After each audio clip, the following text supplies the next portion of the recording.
Oke, itu bagus. Please your. Oke. Mohon maaf, apa sudah bisa terlihat? Yes. Okay. Before I start my presentation, I will introduction myself. My name is Putu Bagus Muhammad Fajar, and my student ID is 21151011019. My presentation is about data fabric. The data fabric in Gartner Hype Cycle.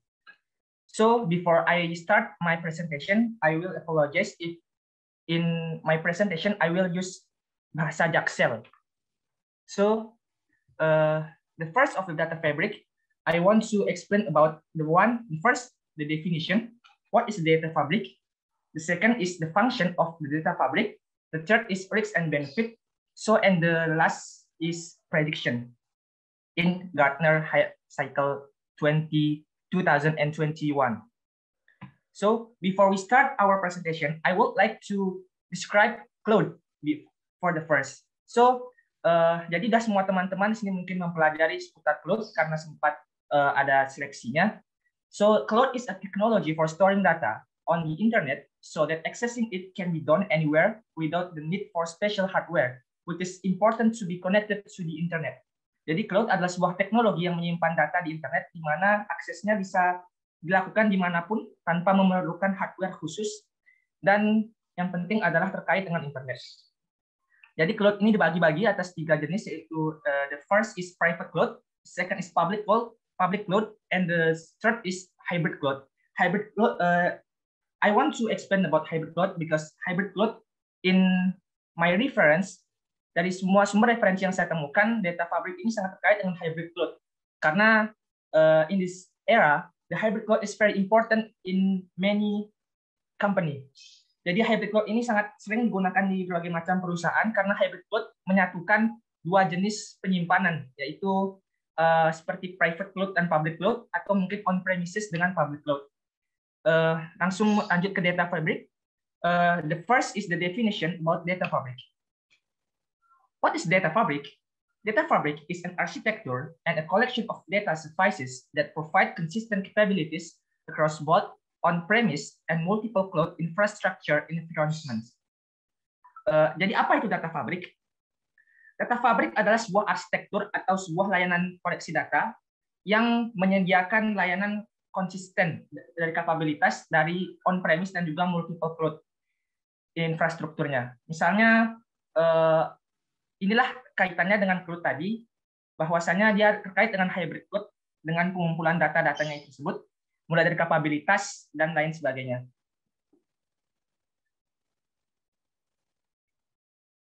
Jadi kalau di informasi yang berhasil saya dapatkan, data fabric ini memiliki arti sebagai kain data yang berfungsi. Nah, kita akan masuk ke bab selanjutnya, yaitu tentang fungsi. The function of the data fabric is connect cloud platforms to one another, even if the cloud is an isolated or mismatched cloud. Jadi fungsi dari data fabric ini adalah menghubungkan cloud ataupun dengan on-premise, di mana hal ini sangat terkait dengan hybrid cloud tadi yang saya jelaskan. Jadi fungsinya adalah untuk, yang pertama adalah organize, manage data across the cloud through the use of a suite of tools on different clouds. Jadi dia fungsinya adalah untuk mengatur atau manage data antar cloud ataupun on-premise, di mana datanya tersebut, data lintas cloud dengan rangkaian tools untuk mengelola data di cloud yang berbeda. Kemudian, the second function is move, helps to move data across the cloud to optimize service levels and reduce required cost. Jadi data fabric karena merupakan sebuah cara untuk menghubungkan data, maka data fabric ini mampu memindahkan ataupun mentransfer data dari satu cloud ke cloud lain, di mana hal ini sangat berguna untuk mengurangi biaya yang dibutuhkan dalam proses transferan data tersebut. And the last one of the function is protect. Protect data in private cloud and public cloud through consistent policy enforcement. Jadi data fabric bisa melindungi data di setiap cloud, di mana dengan menerapkan kebijakan yang konsisten demi melindungi data di private cloud dan juga public cloud. The next is the risks and benefit of data cloud, data fabric. I made a comparison about the risks and the benefits of data fabric. The risk of data fabrics is threats to data security when data is transported. This is very contradiction, sangat kontradiksi terhadap fungsinya yang berusaha melindungi data, di mana apabila tidak bagus dalam melindungi datanya tersebut, maka resikonya akan benar-benar sangat mengancam data, keamanan data tersebut apabila saat ditransportasikan. The second risk is the data integration system in the data fabric must be robust and compatible with all data delivery methods and must support all data users. Jadi saat menggunakan data fabric ini, integrasi data atau sistem penyatuan datanya tersebut harus kompatibel dengan semua atau harus cocok dengan semua proses pengiriman data ataupun semua metode pengiriman data dan harus mendukung semua pengguna data tersebut dan lain sebagainya. And the benefits is increased efficiency in data processing between clouds such as data transmission. Jadi sesuai dengan fungsi dan definisinya tadi, sebagai penghubung setiap data pada cloud, bahwasanya manfaat dari data fabric ini adalah meningkatkan efisiensi dari sebuah proses data antar cloud ataupun dengan on-premise seperti transmisi data. The second benefits is reduce cost for high cost, low value data and integration cycles. Jadi jadi manfaat kedua dari data fabric adalah untuk mengurangi biaya untuk data-data yang bersifat biaya tinggi namun nilainya rendah, di mana data tersebut terintegrasi dalam sebuah siklus. Dan yang ketiga, benefitnya is suitable for use in massive scale data processing, high volume, real-time operational use cases. Data fabric ini dirancang dan didesain untuk mampu membantu perusahaan dalam memproses sebuah data, di mana data-data yang dikumpul tersebut merupakan data dengan skala data yang sangat besar, ataupun proses data yang sangat-sangat besar, dan juga dengan volume yang juga tinggi, dalam waktu yang real-time, atau dalam waktu nyata. Dan masih banyak lagi. There are many risks and benefits of data fabric, but I don't presentation in my presentation now because it's very many risks and benefits. And the last is the prediction about the data fabric in Gartner 2021. This is the diagram of Gartner prediction. So we can see in this is the data fabric in peak of inflated expectation. Jadi peak of inflated expectation ini merupakan fase di mana fase ini merupakan publisitas awal yang menghasilkan sejumlah kisah sukses dan seringkali disertai dengan sejumlah kegagalan. Beberapa perusahaan mengambil tindakan, namun kebanyakan juga tidak. In this diagram, we can see that the data fabric is colored by blue, biru tua. Jadi biru tua di sini melambangkan bahwasanya data fabric akan mencapai plateau of productivity dalam fasenya yang paling di sini, paling kanan, itu sekitar 5 hingga 10 tahun lagi. Nah, dan di sini nantinya data fabric akan mengalami yang namanya dwarf of disillusionment, di mana fase tersebut menyebabkan minat berkurang karena eksperimen dan implementasi gagal dilakukan. Produsen teknologi terguncang atau gagal, dan investasi berlanjut hanya jika penyedia yang bertahan meningkatkan produk mereka untuk kepuasan pengguna di awal. Jadi dari data yang berhasil saya himpun dari Gartner, saya tidak menemukan data seputar data fabric di atas tahun 2020 seperti tahun 2019 dan 2018. Saya hanya menemukan di tahun 2020-2021, di mana data fabric saat itu masih berada di tingkat paling pertama, yaitu innovation trigger, di mana baru munculnya produk ini, dan kemudian naik ke sini. Namun, apabila kita perhatikan lagi prediksi ini bahwasanya data fabric akan mencapai titik plateau of productivity atau adopsi arus utama yang mulai akan penerapannya lebih besar lagi di masa depan dan juga jelas membuahkan hasil, itu sekitar 5 hingga 10 tahun lagi. So, this is my presentation. Do you have any question atau mungkin ada tambahan apabila saya ada kesalahan, bisa dikoreksi juga. Okay, thank you, Bagus. I think your presentation is very good. And then maybe before we you have a question, I will ask one of you that discuss about the data fabric other than Putu Bagus? Who is discussing about data fabric other than Putu Bagus? Is there anyone here that other than Putu Bagus discussing about data fabric? Me, sir. I have create the data fabric. Okay, could you present your finding, and then we will have a question and answer after that. Okay. Okay, sir. Okay. So Bagus, could you stop your screen share? And then. Okay, Mr. Okay, sir. Okay. Can you see my screen, sir? Yes. Okay, the first I want to introduce myself.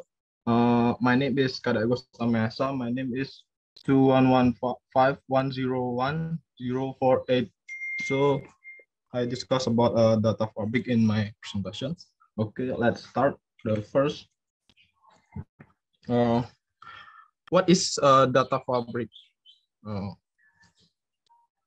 Data fabric is a modern data architecture and data service set with consistent capabilities or functionality that has been optimized in on-premise and multiple cloud infrastructure environment. Jadi artinya data fabric adalah arsitektur data dan kumpulan data service kumpulan data service modern dengan kemampuan atau fungsionalitas yang konsisten dan sudah dioptimalkan di lingkungan infrastruktur on-premise dan multiple cloud. And then next, the data fabric. The data fabric enable consistent and integrated hybrid cloud data service for data visibility, data access, data control, data protection, and security. Jadi pada dasarnya data fabric itu memungkinkan layanan data cloud hybrid yang konsisten dan terintegrasi untuk visibilitas data, akses data, kontrol data, perlindungan data, dan keamanan data. So how it works? So the way the data fabric work is by simplifying data management and integration capabilities and accelerating the data path for digital transformation. So it can save cost and make the process more efficient. Jadi maksudnya itu cara kerja data fabric adalah dengan menyederhanakan kemampuan manajemen dan integrasi data dan mempercepat jalur data untuk transformasi digital sehingga dapat menghemat biaya dan membuat proses yang lebih efisien. So we go to the next slide is why must data fabric or why data fabric? So data fabric is play a role in data management that is efficient, secure, and provide the freedom of choice. Jadi data fabric itu berperan dalam manajemen data yang efisien, aman, dan memberikan kebebasan dalam pilihan.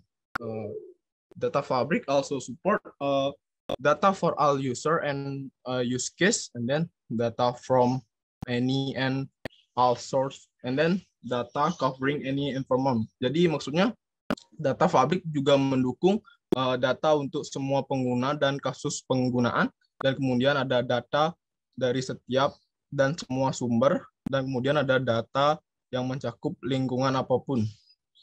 Jadi maksudnya data for all user and user case ini,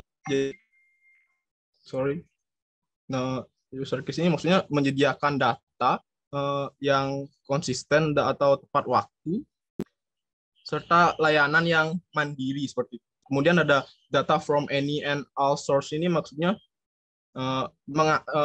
data fabric mengakses, menggabungkan dan mengubah data bergerak menggunakan metadata, model atau saluran.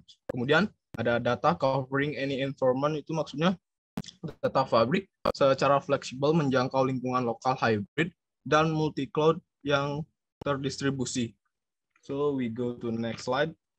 The implementation of data fabric. So the example of implementation of data fabric is in online transaction processing. Detailed information about each transaction is entered and then update and upload to a database. Jadi contoh implementasi dari data fabric itu adalah dalam pemrosesan transaksi online. Informasi rinci tentang setiap transaksi yang dimasukkan, diperbarui dan diunggah ke dalam database. And then we have some of the things required for a successful data fabric. Jadi implementasi data fabric itu ada membutuhkan beberapa hal, yaitu the first is application and service, number 2 is ecosystem development and integration, number 3 is security, and number 4 storage management, and number 5 is transport, and number 6 is endpoint. So we go to number first, application and service. So in application and service, data service itu membutuhkan infrastruktur yang diperlukan untuk memperoleh data ini sehingga bisa dibangun. Kemudian ecosystem development and integration ini, data fabric membutuhkan ekosistem yang diperlukan untuk mengumpulkan, mengelola dan menyimpan data. Kemudian the 3 is security. Jadi data yang dikumpulkan dari semua sumber harus dikelola dengan keamanan yang tepat. Kemudian the number 4 is storage management. Data ini disimpan dan dengan cara yang dapat diakses dan efisien dalam pengelolaannya. Kemudian number 5 is transport. Jadi data fabric perlu membangun infrastruktur yang diperlukan untuk mengakses dari titik manapun. Kemudian the last is endpoint. Jadi data fabric perlu mengembangkan infrastruktur yang ditentukan untuk memungkinkan bawasan secara real time. Okay, we go to next slide. Difference of data fabric. So the difference between data fabric and any other data management is the data fabric platform support us a much wider variety of use case than data virtualization, data lakes, and data warehouse. Jadi maksudnya data fabric itu mendukung variasi kasus penggunaan yang jauh lebih luas daripada virtualisasi data, data lakes, dan gudang data. And then the ability to provide organization with a centralized system for delivery of operational data across hundreds of solutions. Jadi data fabric itu juga memiliki kemampuan untuk menyediakan sistem terpusat bagi organisasi untuk mengirim data operasional ke ratusan solusi. Ini bisa menjadi pembeda utama dari solusi yang diberikan oleh data fabric. Okay, we go to the last, the risk of data fabric. Okay, the risk of data fabric is the threat is in security of data when it's being transported from one point to another in the data structure. There must be a security protocol to ensure the level of security. Jadi kekhawatirannya itu pada organisasi itulah ancaman terhadap keamanan data. Jadi jika data sedang diangkut dari satu titik ke titik lain dalam struktur data, wajib bahwa infrastrukturnya itu infrastruktur dalam pengangkutan data harus menyematkan firewall dan protokol keamanan untuk memastikan keamanan dari pelanggaran keamanan. Dan kemudian karena meningkatnya jumlah serangan cyber yang semakin hari semakin meningkat yang menyerang organisasi, maka keamanan data di semua titik dalam siklus data adalah yang terpenting saat ini. Okay, that's all for my presentation, sir. Any question or like some? Okay, very good, Agus Tamayasa. Okay, that is about the data fabric from your friends. Okay, maybe before we have a discussion about it, I want to know about what your understanding about the cloud computing. I knew that some of you taking the class about the cloud computing in with Mr. Yota several days ago. Who is taking the class with Mr. Yota about cloud computing, Microsoft Certified Fundamental? Who is here that, okay, Bagus Mahar Fajar? Other? Okay, Putih Adi Sasrawan, Melisa, okay. And then? Hari Sudana. Yes, I'm so sorry that the selection process is only for 12 person or 12 people that could join the program, but don't worry that I think next year we will have some other training about the cloud computing. Okay. But before that, in the data fabric, what is the keywords in the data fabric? Could you identify the keywords in the data fabric? When you want to understand something, usually you have to identify the keywords. That makes you easier to understand the definition and the story behind it. Okay, so you have to identify the keywords about things that you want to talk about.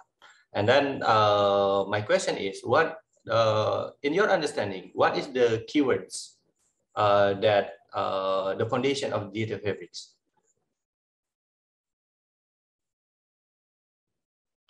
Apa kata kuncinya di data fabric itu dari definisi yang sudah dijelaskan barusan? Menghubungkan data. Okay, data integration, and then Structure data, maybe. okay, data structure. Next. Maybe data management, sir. Okay, data management, and then the most important thing about it. Connect cloud or on premises. Okay. Maybe we have to generalize this, the cloud computing. Okay. So when we talk about the data fabric, the most important thing about the data fabric is the cloud computing and the data integration. Okay. So I think some of you is understand the type of the cloud computing. There is on-premise data centers. The on-premise data center. Maybe I want to ask one of you about the type of the cloud computing. The first is the on-premise data centers, and then the second is public cloud, and then the third is private cloud, and then there is hybrid cloud, and then the multi-cloud. Could you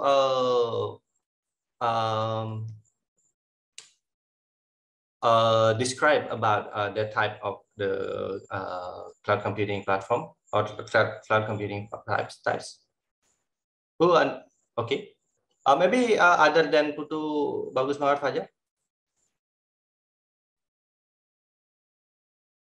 Could you describe about on-premise data centers, and then public cloud, private cloud, hybrid cloud, and then multi-cloud? Okay, other than Putu Bagus?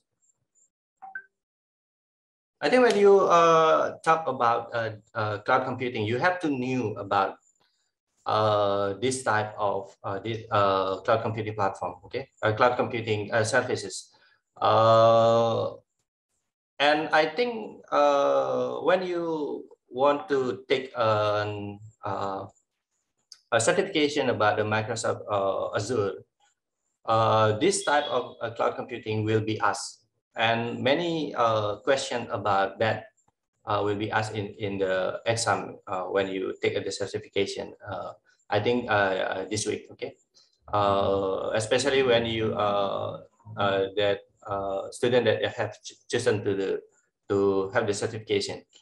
Okay. Udu Bagus Muhammad Fajar, could you explain about the type of cloud computing?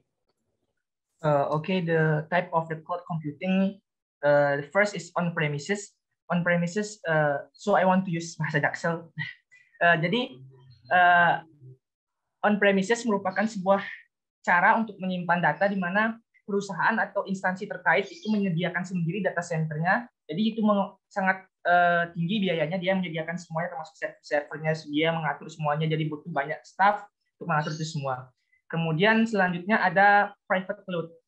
Kalau private cloud itu merupakan sebuah cloud yang dia hampir mirip seperti on premises karena diatur keamanannya oleh instansi itu sendiri. Hanya saja di private cloud ini juga tetap menggunakan yang namanya cloud.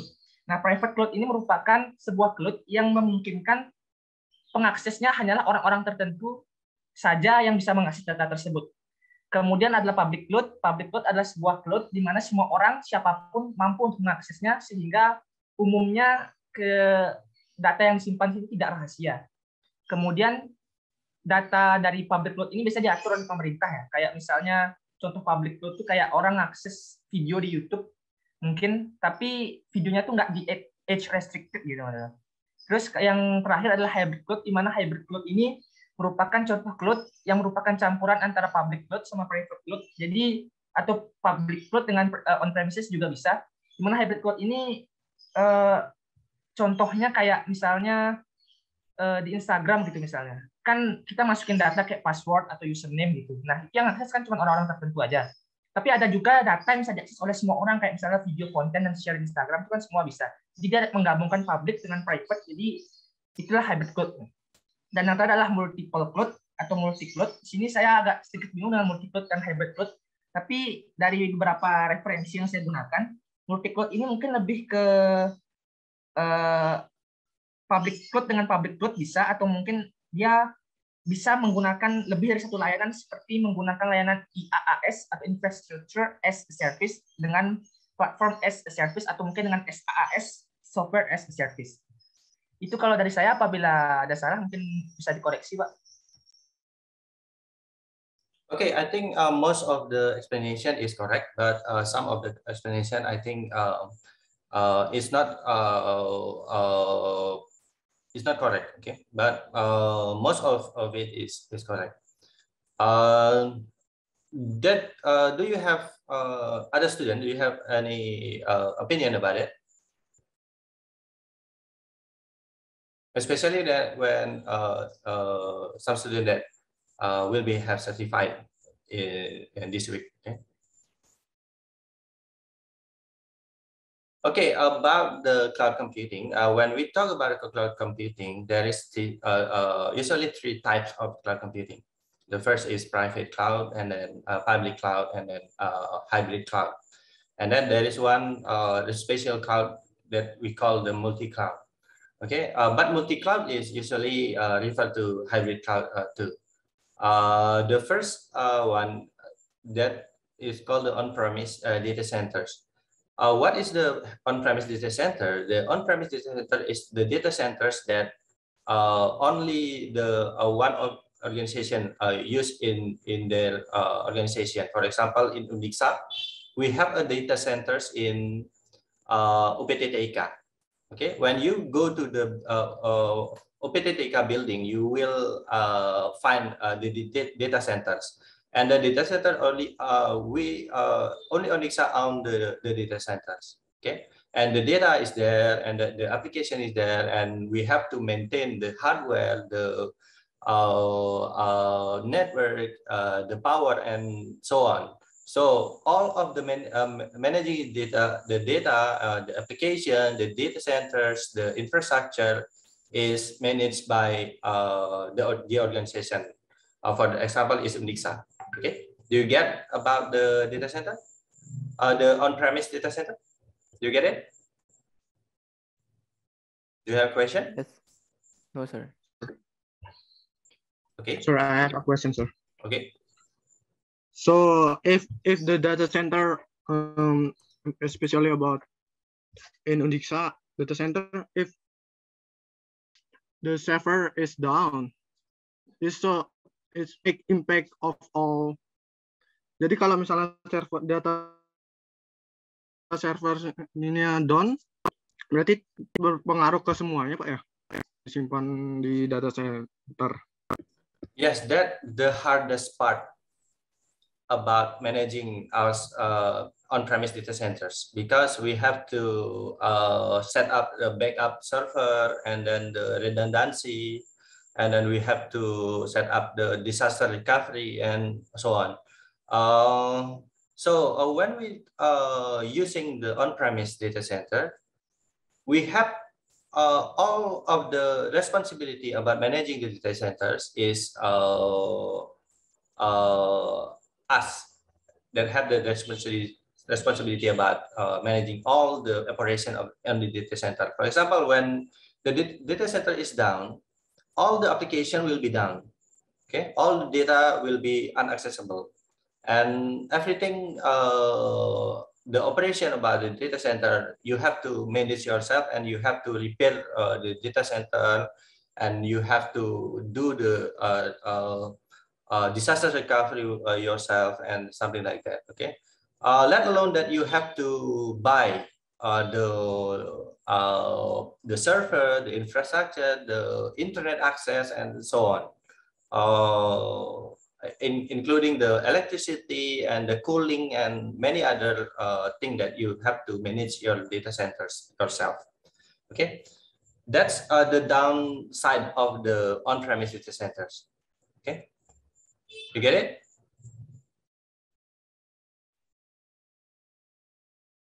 Okay, you get it? Yeah, I get it, sir. But can I ask again again? Maybe this out of topic, but I'm still confused about why server like cloud, especially data center like Undixa can bisa servernya bisa down tiba gitu, Pak. Saya masih bingung kenapa bisa down tiba-tiba. There's many things that could happen. So the problem is there is a problem about that. For example, when the internet access is down, all the data center could inaccessible, for example. And then when we are managing our data center itself by ourselves, we have to know about the age of the hardware, for example.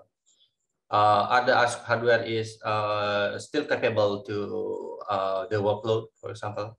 And then how about the hard drive? Is there any space in the hard drive and something like that? And then how about the CPU and how many users that access the data centers and so on? Okay, so many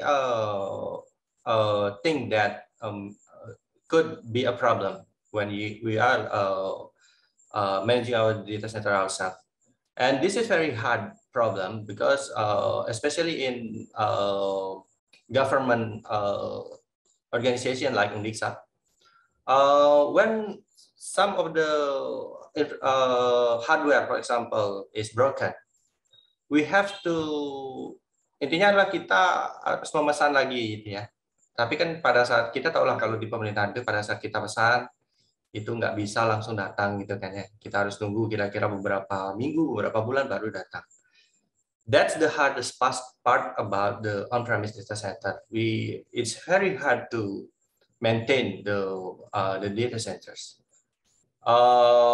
Yes, in Undixa we have on-premise data center, but some of the application is already in the cloud. For example, your e-learning. It's already in the cloud, but I think the service of the service provider is not good. Okay, for our e-learning. So many times the e-learning is down because we could not do anything because the vendor is not very good to manage their cloud computing platform. That's why there is other type of data centers. The first is public cloud. Okay, the public cloud is the data centers. The cloud computing infrastructure or platform or service that could be used by the public. So it's not necessarily could be accessed by the public, but could be used by the public. Okay, you could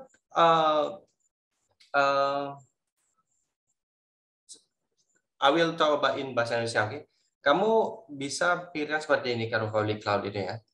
Ada sebuah penyedia layanan gitu. Di penyedia layanan cloud ya, jadi cloud computing itu ada beberapa jenisnya ya. Jadi umpamanya kita mau, kalau di public cloud itu kita bisa menyewa beberapa kamar lah seperti itu ya, beberapa kamar yang bisa kita gunakan. Tetapi pada saat kita menyewa kamar tersebut gitu ya, atau layanan yang disediakan oleh cloud computing itu sudah menjadi tanggung jawab kita untuk diapakan gitu. Jadi belum pasti bahwa pada saat kita menggunakan public cloud, data kita itu publik semua, tidak gitu. Ya. Nah, itu yang saya bilang tadi bahwa penjelasan dari Bagus Muhammad Fajar itu kurang tepat saya kira. Karena contohnya bukan seperti Instagram itu. Kalau Instagram tadi dibilang bahwa ada yang public, lalu ada yang private. Nah, itu bukan tergantung dari cloud-nya apa yang digunakan, bukan. Tetapi itu karena aplikasinya yang membuat seperti itu gitu ya. Nah, yang digunakan oleh Instagram itu adalah disebut dengan private cloud. Kenapa? Karena dia memiliki cloud computing sendiri, Facebook ya, punya cloud computing sendiri, dan dia menggunakan hanya untuk dia sendiri. Itu disebut dengan private cloud. Oke, apa bedanya dengan on-premise gitu ya? Bedanya private cloud ini bisa kita sewa gitu, ya. Jadi contohnya seperti ini. Ada regulasi di Indonesia ya. Di Indonesia itu ada regulasi di mana bilang bahwa seluruh instansi pemerintahan di Indonesia tidak boleh menaruh data di luar negeri gitu. Itu ada undang-undangnya. Kita nggak boleh menaruh data di luar negeri. Tetapi kita nggak punya kemampuan untuk organisasi itu, banyak UNIXA gitu ya, nggak punya kemampuan untuk memanage data center gitu ya. Sehingga dia harus cari rekanan gitu ya, dan yang kepikiran adalah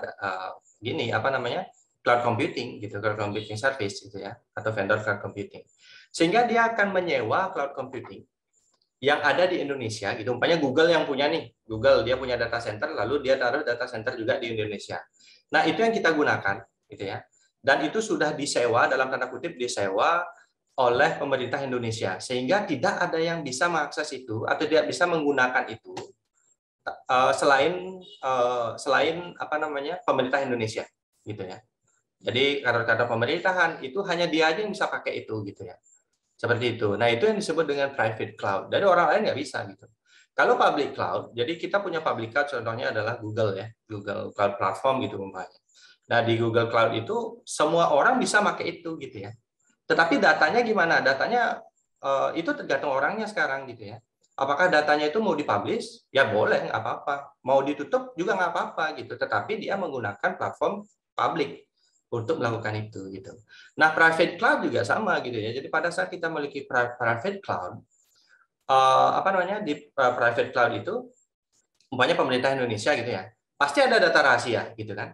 Jadi itu memang di-keep, nggak boleh dilihat oleh publik gitu ya. Tetapi pemerintah Indonesia juga punya data-data yang tidak rahasia. Contohnya adalah undang-undang gitu ya. Itu kan nggak rahasia dan itu disebarkan ke publik. Meskipun dia ada di private cloud, itu tetap data itu bisa disebarkan secara publik. Jadi yang dimaksud perbedaan antara public cloud dengan private cloud itu adalah pengelolaannya sebenarnya, gitu ya. Bukan datanya apakah itu bisa dibagi atau tidak, bukan itu sebenarnya. Tetapi bagaimana pengelolaan dari cloud computing service itu. Gitu. Okay, do you get it about that? About what the different about public cloud and private cloud? Yes, sir. Yes, sir. Okay. It's not about the data that we share to the public, but how we manage our cloud services. Okay, that's the different about the public cloud and private cloud. And then there is one of the term is about the hybrid cloud. Okay, the hybrid cloud is the concept that we connect our on-premise data centers to the cloud computing platform. Either this public cloud or private cloud, it doesn't matter. The matter is we could integrate our on-premise data center with the cloud computing platform. That's called the hybrid cloud. It's not about the private cloud and the public cloud that communicate each other. It's not about that, but the hybrid is about the non-cloud computing platform. There is on-premise data centers, and then the cloud computing platform. That's called the hybrid cloud. Okay, do you get it? Yes, sir. Okay, and then there is one concept that's called the multi-cloud. Okay, the multi-cloud is about many other cloud computing vendor. For example, Microsoft has cloud computing service, and then Google have cloud computing service, and then one platform to other platform is usually is not integrated.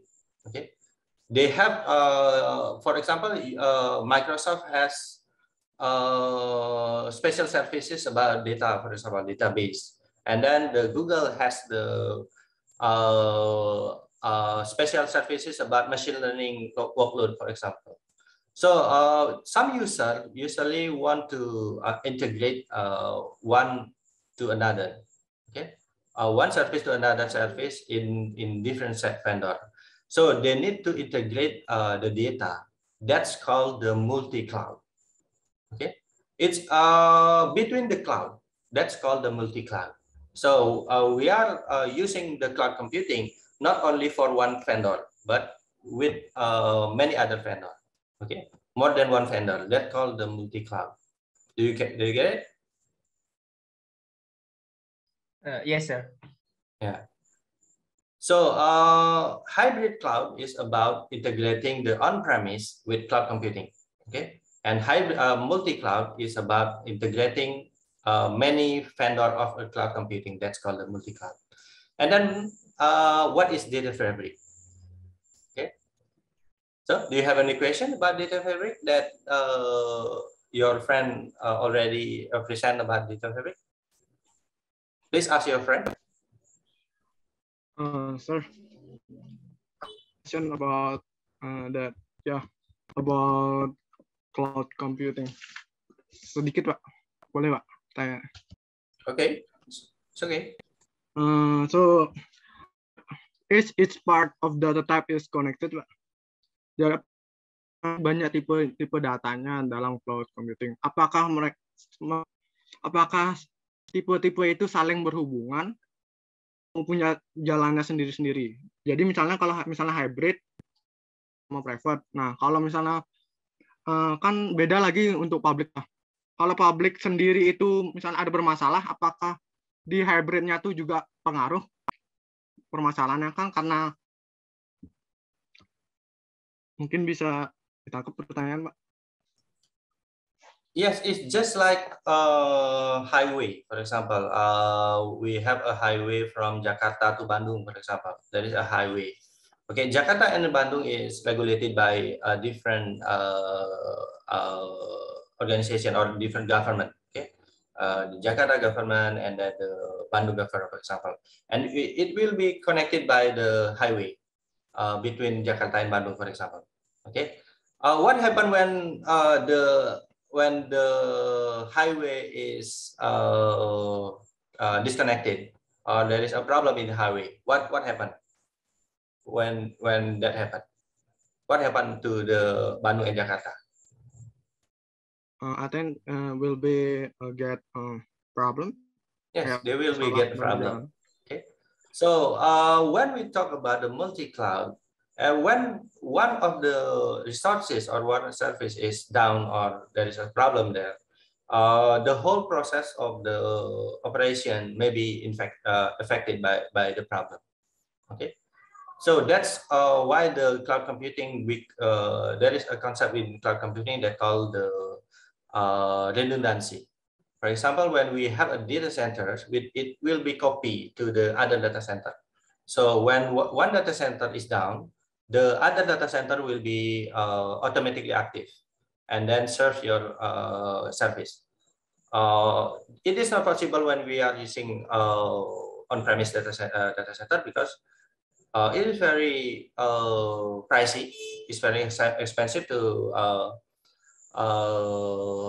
designing data center that have disaster recovery and something like that. Okay, so I think when some of the services is down, it will affect other services as well.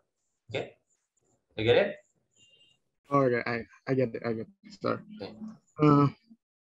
Yeah, and then I have a question about data fabric. So, is data fabric is a part of cloud or different? Data fabric ini salah satu bagian dari cloud atau punya sendiri? Okay, Putu Bagus or who is one? Oh, Kadek Agus Tamayasa. Please answer the question. Okay. Excuse me, I want to explain my answer about Reiki question. Jadi pertanyaannya, jadi data fabric ini bisa diulang lagi sekali pertanyaan Reiki? Jadi data fabric ini ada bagian dari cloud atau emang beda sendiri loh. Jadi kayak cloud ya cloud aja, data fabric aja, atau data fabric itu anak dari cloud atau gimana? Jadi kalau dari yang saya baca, itu data fabric merupakan sebuah arsitektur layanan gitu. Dia tuh berfungsi sebagai penghubung antar cloud atau on-premises dengan cloud gitu. Jadi misalnya ada hybrid cloud 1 atau hybrid cloud A, itu bisa dihubungin sama hybrid cloud B gitu. Atau misalnya on-premises dihubungin sama cloud lewat data fabric. Nah, data fabric ini kan hubung-hubungin gitu dia. Nah, penghubung-hubungannya itu dalam bentuk skala yang besar gitu dia. Jadi semacam kayak sistem arsitektur gitu dia. Jadi kalau nggak ada data fabric, cloud nggak bisa jalan gitu ya? Nggak juga sih, karena masih ada beberapa metode lain kayak virtualisasi data, warehouse data, atau data lakes dan kayak gitu. Oh, berarti ini ibaratnya ya berarti berbeda kan ya cloud sama data fabric itu ya? Maybe I will explain about it. I asked you about the keywords about the data fabric in the several minutes ago. What is the keywords of the data fabric? It's about data management. Okay. And then about connecting cloud computing and data structure. Connecting the cloud. Okay. And maybe fabric. Fabric is just a definition, or not just a term to the concept that we talk about. Okay, so it's just a trademark, something like that. Okay. The first is the data management, and then data integration. Okay, integrating the data. And then the most important thing is about the multi-cloud. Okay, so when we talk about data fabric, you cannot separate this thing. Okay, multi-cloud and data integration. So when we talk about data fabric, it cannot be separated with the multi-cloud technology. So we talk about the different vendor that have the different resources or different services to the customer. Okay, but how to integrate the data between the vendor? That's called the technology, or the concept that the foundation about that concept. It's called the data fabric. Okay, so how to integrate one of the services into another services. Okay. So it cannot be separated to the cloud computing. Okay, do you get it? Yeah, thank you, sir. I get it. Thank you, sir. Okay, so the data fabrics, for example, this is one example. Okay, for example, the Oracle Cloud. The Oracle Cloud has a database services that call the Oracle database. Okay. And then the Microsoft Azure cloud computing services has a database services that called the Microsoft SQL Server. Okay, these two database platform is different. Okay, it's different. So the data integration is very hard to do. Okay, because the technology is different, the data structure is different, the data types may be different, and something like that. We will talk about the data types and database system in second semester. Okay, maybe you interested about that, and we will talk about it the next semester. But because the different of the technology, it is in default, it's not possible to integrate the data. Okay, so we have to develop some of the mechanism to integrate the data. For example, from Oracle and sending data to the Microsoft Azure, how the mechanism to integrate the data or to integrate data. That's called the concept is called the data fabric. Okay, so that's the problem about the data fabric. Okay.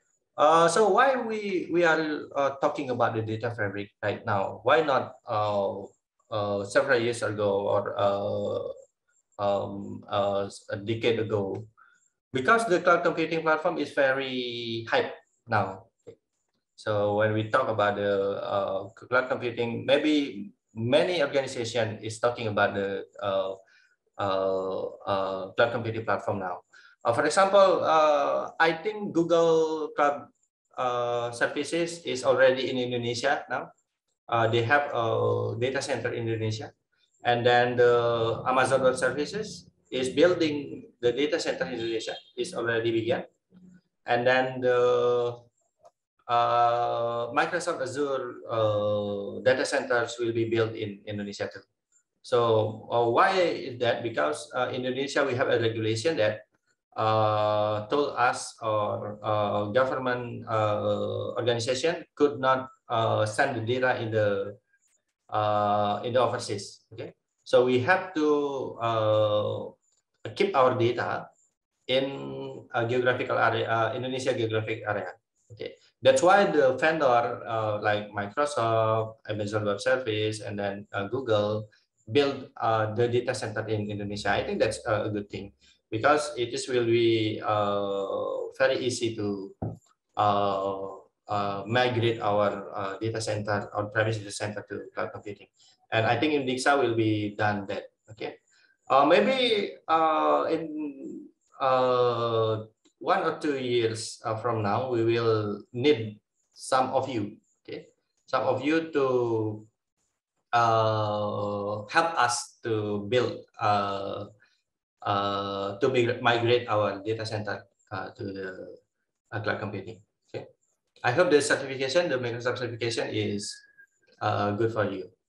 And then I think several years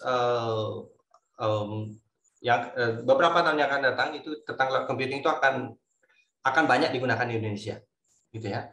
Maka dari itu kita banyak kerjasama terkait dengan cloud computing seperti contohnya AWS ya, Amazon Web Service itu kita sudah kerjasama. Lalu kita juga kerjasama dengan Microsoft itu, Microsoft Azure. Makanya kalian dapat sertifikasi kan terkait dengan Microsoft Azure.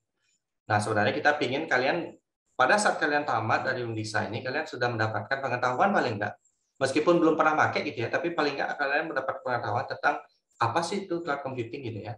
Karena kedepannya itu kita pakai komputer itu udah nggak ada komputer lagi, paling ada layar, ada browser, ada prosesor yang nggak begitu cepat gitu ya, dan semua aplikasi kita akan ada di cloud gitu.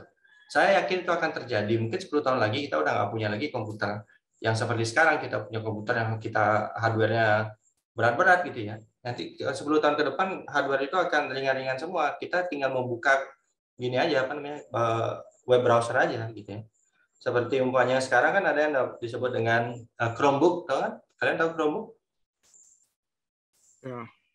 Ya. Tahu, Sir. The Google Chromebook and then the Windows 11 SE. I think there is a new operating system from Microsoft that called Windows 11 SE. That is the light version of the Windows 11. That is especially for cloud for cloud access. Okay, the application is already in the cloud, so we only use the application through the web browser. That's the future. Okay, so when you building the application in the future, you have to know about the cloud computing platform that could support your application. Okay, there is many services that provided by the cloud computing. For example, the data services, data warehouses, data lakes, and machine learning workload, and then many other services that you could use in from the cloud computing platform. Okay, your application must be support that technology, so it will be very easy to manage your application in the future. Okay, don't talk about on-premises again. Okay, we have to talk about the cloud computing when we building our new application, for example. Okay, I think the discussion is very interesting, but I want to talk a little bit about the cloud computing because maybe some of you doesn't have the knowledge about the cloud computing platform. Okay, there is the cloud computing platform. There is three types of cloud computing services. The first is the infrastructure as a service, IaaS. And then the second is the platform as a service, or PaaS. And then the software as a service, or SaaS. Okay, that's three of the cloud computing platform services. Any one of you can you explain about that? Anyone?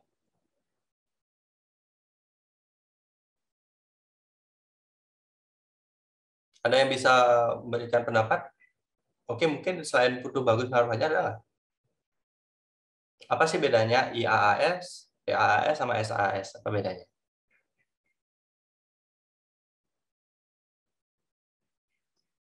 Oke, anyone?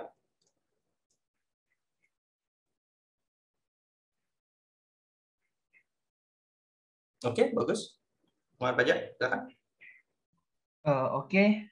Jadi infrastructure as a service merupakan sebuah layanan pada cloud di mana providernya itu hanya menyediakan compute-nya, jaringan, dan juga penyimpanan.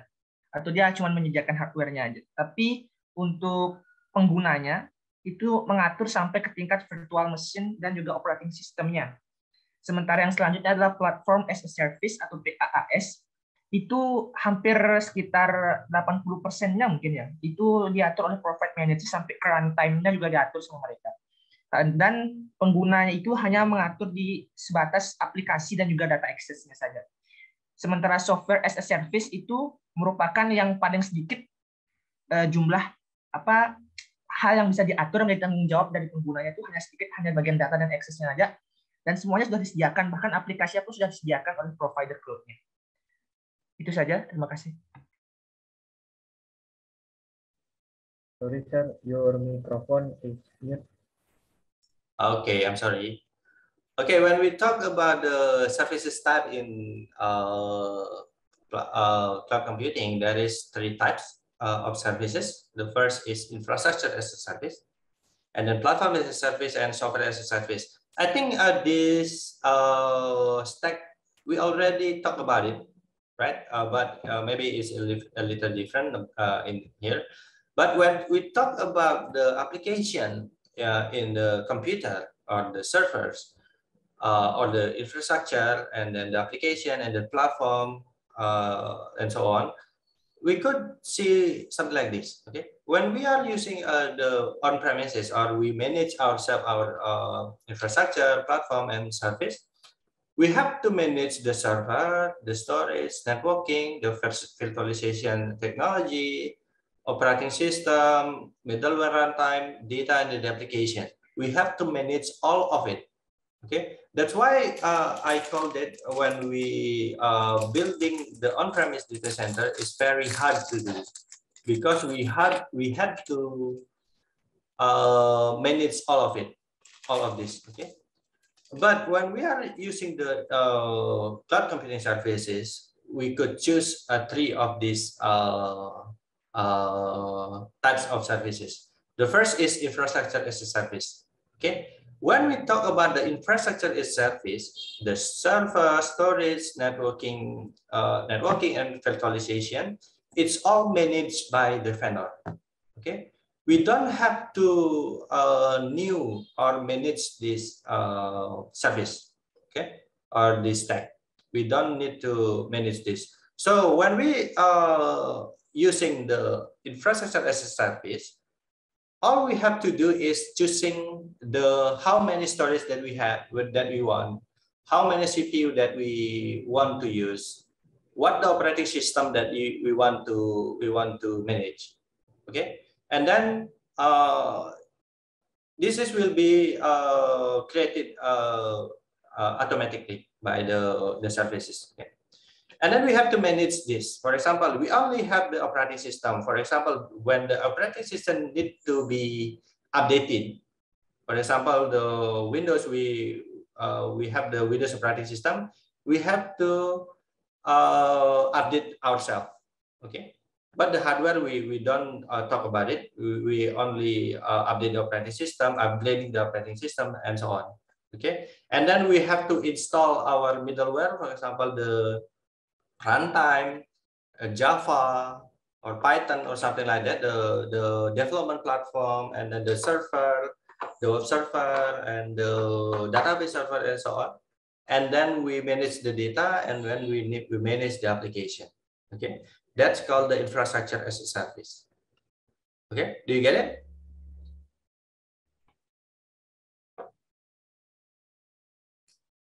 Okay. Okay, the second services is called the platform as a service. Okay, maybe our need is not to manage operating system. Okay, maybe our need is only I want to have a database server. Okay, I want a server that serve my data or my database. That's called the platform as a service. So we don't manage operating system, we don't manage the runtime, we don't need to manage that. We only need to manage our data, for example. Okay, we manage our data, so we need MySQL, for example, or we need NoSQL or something like that. We could use that call the platform as a service. Okay, so we only need we don't need to manage the operation system, for example. I don't care what operation system that you will use. What I care is I want to my data could be served or could be managed, and I want to manage my data. Okay, you could use the platform as a service. Okay, and then the last one is called the software as a service. For example, I don't want to know how the data is structured. I don't want to know what the platform that used by the application. Many applications that we could use in software as a service. For example, Google Docs, Google Form, okay, Microsoft 365, okay, and so on. That's called the software as a service. Google Drive and maybe Google Play Store. Maybe I usually use Google services, so many Google services is called the software as a service. Okay. For example, when you are using a WordPress, you don't need to know about how the data is structured, how the application is working. All you have to know is I'm using the WordPress for my blog. That's called the software as a service. So you don't need to manage all of it. Okay? You only manage your content. That's all. That's called the software as a service. Okay, you understand what it? Do you get it? Yes, sir. Okay, that's why I think the cloud computing is very interesting. Okay, and I hope that you, all of you, learn about it. But because the quota it's only for 18 people, and sebenarnya di semester 1 ini apa namanya, saya lebihin gitu ya. Kemarin saya ikut ekspektasi saya ikut cuma 5 orang gitu ya. Ternyata 50 orang yang daftar gitu ya. Makanya terpaksa kita harus seleksi gitu. Tapi karena ini saya juga udah dapat informasi ternyata banyak mahasiswa yang tertarik gitu ya. Jadi mungkin tahun depan kita akan anggarkan untuk itu ya. Semoga kalian semua dapat pengetahuan lah paling tidak terkait dengan cloud computing. Lalu rekan-rekan yang sudah ikut ya, yang kemarin ikut, saya tekankan lagi kalian harus pelajari e-learning yang sudah saya buat gitu ya. Itu tolong dipelajari benar-benar karena soalnya tuh hampir 100% keluar dari sana gitu. Jadi kalian ngapal aja bisa menjawab itu gitu loh. Jadi tolong itu dipelajari ya. Jangan sampai tidak. Setiap hari aja pelajari gitu. Buka sebentar tuh cuma 40 menit tuh. Buka gitu. Ada banyak tuh soalnya. Jadi kalian ulang-ulang aja lagi gitu ya. Pasti kalian bisa. Nanti pasti hafal gitu. Ya, jadi coba diulangi terus supaya kalian bisa mendapatkan nilai 80% lah. Gitu ya. Ada 50 soal, kalian bisa dapat 35 gitu umpamanya. Nah, itu udah 70% lumayan gitu ya. Kalau bisa 40, 80, jadi kemungkinan kalian akan lulus sertifikasinya itu akan lebih besar. Jadi itu pesan saya untuk mengikuti sertifikasi besok ya. Okay, I think this is very interesting topic and we run out of time. Okay, and I don't think we could talk about other technology in the Gartner Hype Cycle. Okay, but your assignment is to create a PowerPoint and then upload to the e-learning. I just created the assignment. I'm sorry, I forgot. I really forgot about it. And then I just create the assignment. Okay, just upload your assignment to the e-learning. Okay. Okay. Do you have any question before we close our meeting today?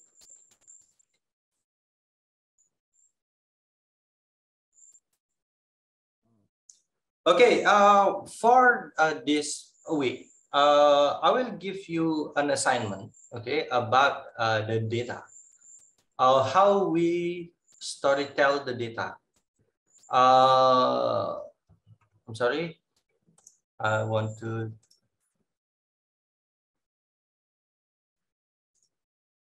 So I will give you a data in the e-learning, okay, and you have to identify the data, what is it about, and then you could make an assumption. Make information based on the data, okay, and then you have to make one of the flyer like this, okay, the infographic like this based on the data that I will give to you, okay. That's your assignment for this week. Oke.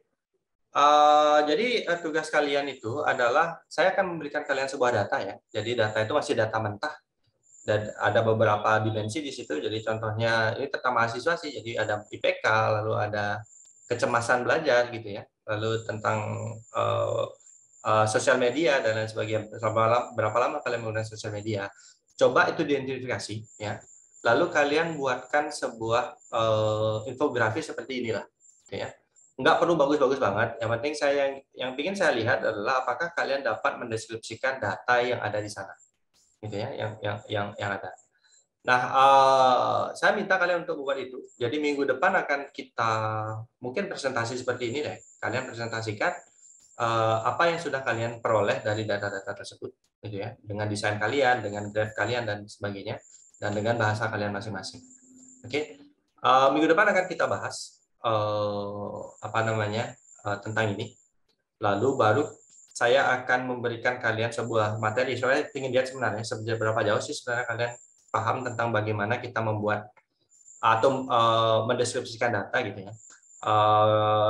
Maka dari itu minggu depan kita akan presentasi. Setelah itu saya akan memberikan sedikit pengantar terkait bagaimana sih membuat chart yang baik gitu ya. Seperti itu. Lalu setelah itu saya akan memberikan kalian sebuah project. Jadi projectnya itu adalah berupa kalian mencari data, gitu ya. Kalian mencari sebuah data di internet, entah dari mana kalian dapatkan. lalu kalian melakukan storytelling namanya. Jadi kalian menjelaskan data tersebut dengan mekanisme yang disebut dengan storytelling. Jadi seperti berdongeng lah gitu ya, terkait dengan data itu. Nah, tapi nanti dalam bentuk slide sih sebenarnya yang saya minta. Jadi slide 1 bagaimana alurnya seperti apa yang bisa kalian ceritakan terkait data itu gitu ya.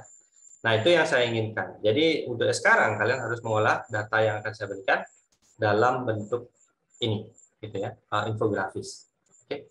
Ada pertanyaan?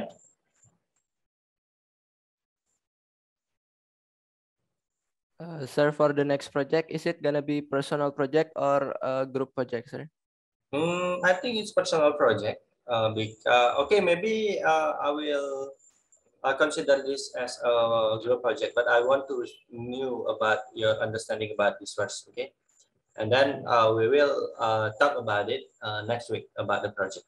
But this project, the first assignment for this week is individual assignment, okay? It's not a group assignment. But in the project, I think maybe I will consider about a group project, but yes, maybe next week we will talk about it. Okay. Okay, thank you, sir. Okay. So the last project, after this, we will have a project about the storytelling, data storytelling, and that is for your final exam. Okay, that is for your final exam. So maybe we will talk about it next week. Okay. Do you have another question? Okay. If not, thank you everyone for this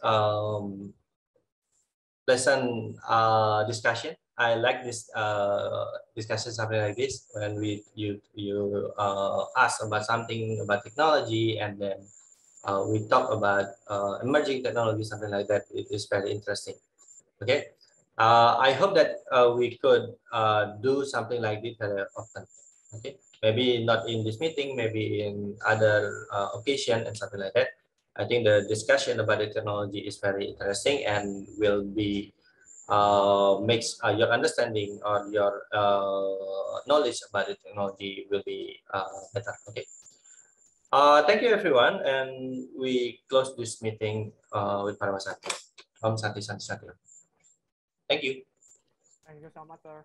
Thank you Thank you so much, sir. Sir. Thank you so much, sir. Arigatou gozaimasu.